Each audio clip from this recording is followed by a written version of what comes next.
Assalamualaikum warahmatullahi wabarakatuh.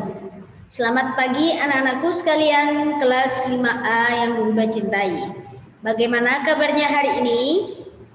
Alhamdulillah, luar biasa.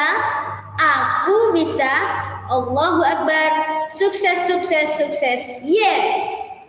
Nah anak-anak, sebelum kita belajar pada hari ini, apakah anak-anak sudah berdoa?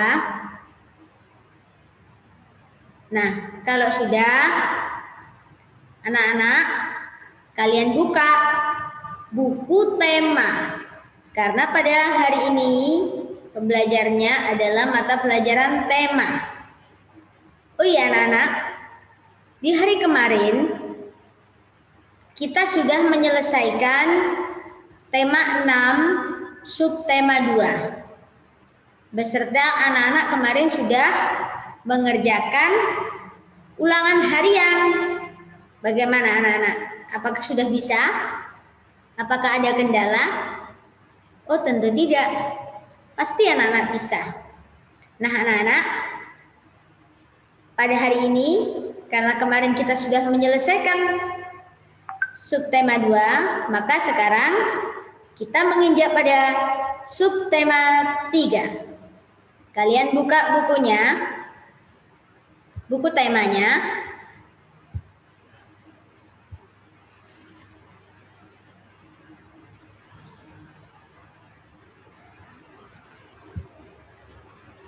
Kalian buka buku temanya halaman 135. Nah, kita sudah sampai pada pembelajaran 1 subtema 3, yakni pengaruh kalor terhadap kehidupan. Nah, apa itu kalor? Anak-anak pasti ingat ya, kalor adalah panas. Nah, di bawah ini ada bacaan anak-anak. Nanti kalian baca ya. Nah, ini tentang percakapan antara Lani dan ibunya. Nah, nanti kalian baca. Ini ada hubungannya dengan subtema 3 pada hari ini. Kalian baca sampai selesai dan kalian pahami. Nah, kemudian kalian lihat di kotak warna merah ini. Masih ingatkah kamu mengenai perpindahan panas atau kalor dengan cara konduksi?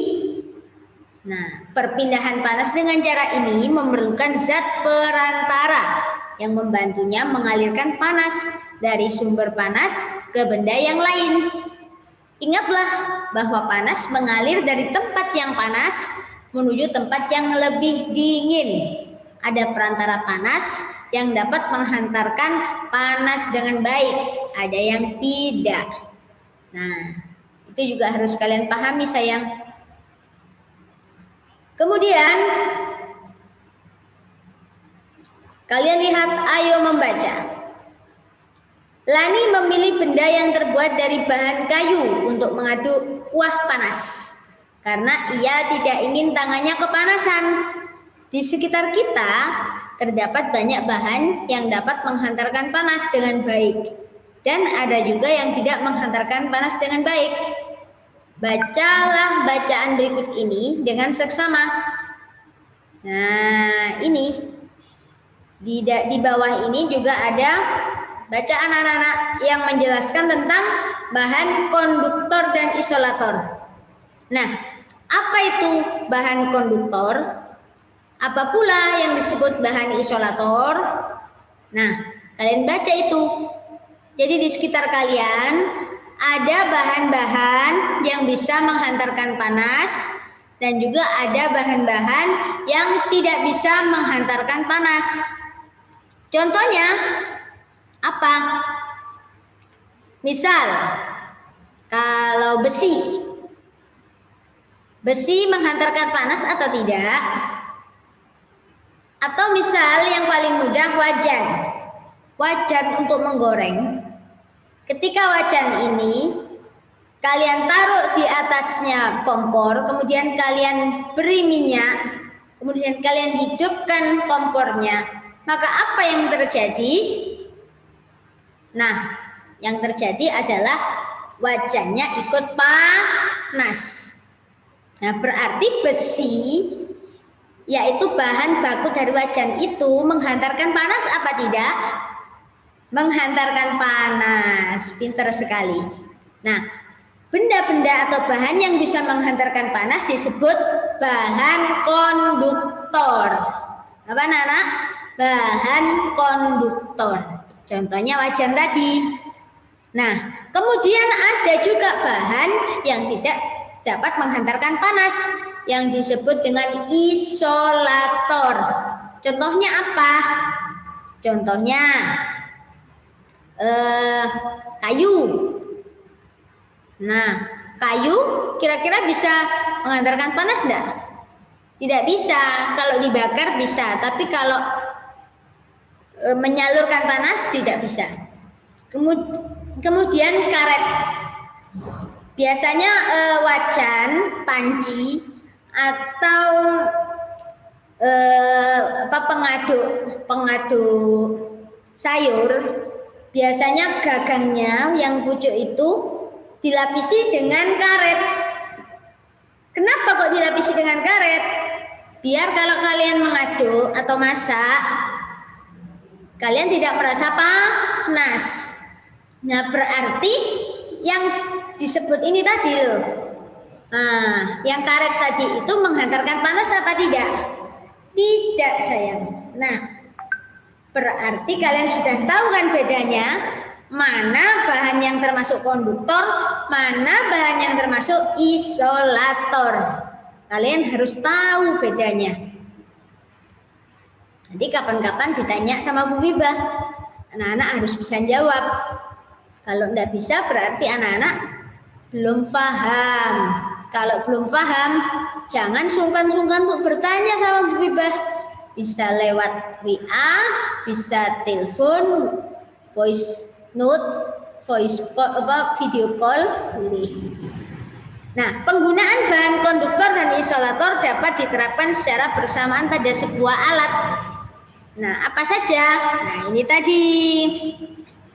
Oh ya anak-anak, ada juga konduktor, isolator, dan semikonduktor. Semikonduktor itu setengah menghantarkan panas, setengah tidak. Nah, nanti kalian baca sendiri itu, ya. Nah, kemudian tugas kalian cukup mudah sekali, halaman 138. Ayo menulis. Perhatikan dengan seksama bacaan di atas, dan kamu akan menemukan beberapa kata yang dicetak miring. Tuliskan kata-kata tersebut di dalam tabel berikut, lalu carilah artinya dengan menggunakan kamus. Buatlah paling sedikit 2 kalimat dengan menggunakan kata-kata tersebut dengan menggunakan kalimat lengkap dan kata yang baku. Jadi di dalam bacaan di atas ini ada yang dicetak miring anak-anak. Nah, diantaranya bahan, menghantarkan, konduktor, isolator, semikonduktor. Itu termasuk cetak miring. Nah, ini nanti kalian tulis di tabel yang sini, tabel kata ini, bahan, menghantarkan, konduktor, itu kan yang menghantarkan, kalian tambahkan. Artinya kalian cari, bisa kalian cari di kamus atau di kamus online di Google bisa. Apa arti bahan? Bahan adalah di sini, bla bla bla bla, itu. Menghantarkan adalah artinya apa?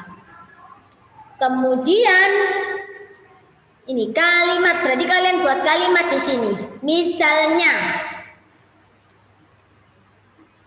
bahan wajan mempunyai bahan besi, misal seperti itu. Atau bahan makanan di dalam rumah itu membusuk atau apa. Sesuka hati anak-anak. Yang penting Yang disebut membuat kalimat itu adalah kata-kata ini tidak boleh hilang, harus ada di dalam kalimat. Seperti itu cara membuat kalimat yang benar. Kira-kira anak-anak bisa ya? Nah, ini sampai di bawah ini. Jadi kalian hanya membuat kalimat ini saja tugasnya. Yang bawah tidak usah. Yang paragraf ini tidak usah. Ini jadi tugas kalian cuman membuat kalimat dari kata-kata yang dicetak miring.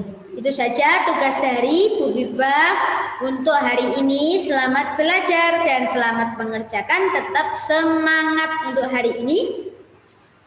Dan Bu Biba selalu mengingatkan pada anak-anak harus menjaga kesehatan, menerapkan 3M, karena kita sekarang masih dalam masa pandemi, jadi tidak boleh sembrono, harus menjaga kesehatan ya, dan kebersihan itu terutama anak-anak ya. Jadi Bu Biba pesan itu saja ya. Sekali lagi tetap semangat, dikerjakan tugasnya, dikirim dalam bentuk ditulis ya, ditulis tugasnya di buku tulis. Pinter semuanya anak-anakku, selamat belajar, selamat mengerjakan. Besok kita ketemu lagi sama Bu Biba. Sekian, wassalamualaikum warahmatullahi wabarakatuh.